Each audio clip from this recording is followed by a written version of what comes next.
Chers frères et sœurs camerounais, nous sommes le 21 octobre 2017 et je viens de voir une vidéo montrant des chars aux couleurs de l'ONU transportés en catimini à travers notre pays.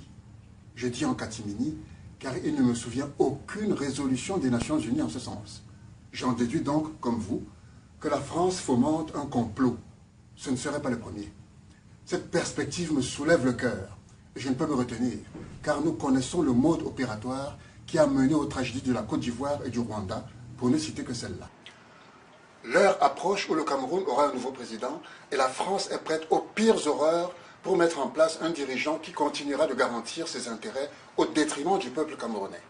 Le pays traverse actuellement une crise institutionnelle et il n'y a pas de meilleur terreau pour les manigances françaises. Aussi, avant tout bain de sang, je dénonce par avance l'État français qui prétextera un souci humanitaire pour justifier une intervention militaire au Cameroun sous le couvert des Nations Unies.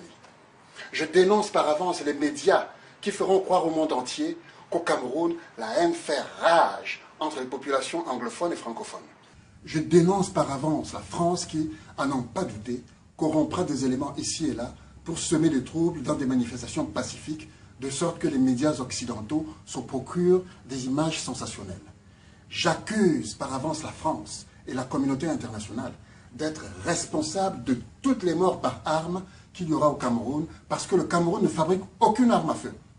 Je dénonce par avance l'État français qui armera à tour de rôle un camp camerounais contre un autre. J'implore mes frères camerounais de refuser de pointer ces armes contre leurs compatriotes, quel que soit le cas de figure ou les ordres. La France appelle de ses voeux un tel chaos afin d'intervenir héroïquement pour soi-disant sauver des vies. Je parie que son invasion militaire portera un joli nom du genre Opération Rossignol et précédera une mascarade d'élection présidentielle. Et je dénonce par avance et avec mépris le traître qui acceptera d'être placé à la tête du Cameroun à condition de garantir les intérêts français au détriment du peuple camerounais. Chers frères et sœurs, par avance crions non à cette communauté internationale et à la France qui feront avaler au monde entier qu'elle se soucie du sort des Camerounais. Hurlons par avance dans leurs oreilles que nous n'y croirons pas. Les Rohingyas souffrent de persécutions en Birmanie.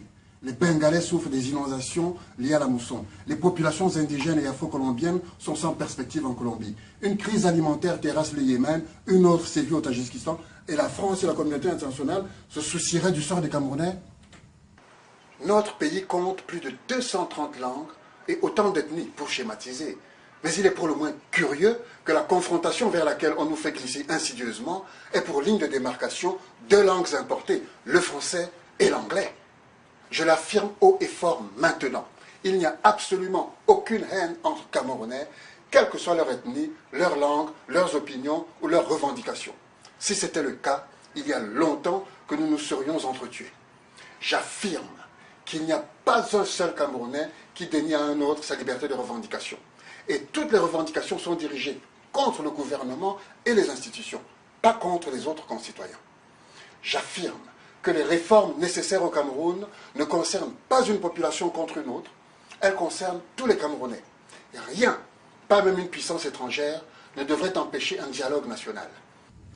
Quand bien même une partie de la population voudrait se détacher du reste, ou que le Cameroun déciderait de se diviser en 2, en 3 ou en 10, cela ne justifierait en rien que le gouvernement français et son armée, sous le couvert des Nations Unies, viennent arbitrer quoi que ce soit dans cette affaire. Nous sommes libres dans notre pays d'avoir des opinions divergentes. Cela ne fait pas de nous des ennemis qui auraient besoin d'une force d'interposition pour régler ces problèmes.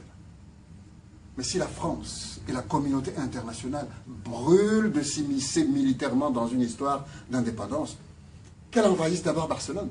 C'est moins loin de Paris. Mes chers frères et sœurs, pour massivement dire non à la manipulation française et pour nous tenir prêts à manifester ce refus dans le monde entier, je vous invite à partager ce message non seulement avec les compatriotes, mais également avec tous nos frères d'Afrique. Nous avons besoin de leur soutien et nous leur devons le nôtre, chaque fois que nécessaire, contre l'impérialisme. Que le ciel soit avec nous. Je suis Mouna Djambos et le Cameroun est dans mon cœur.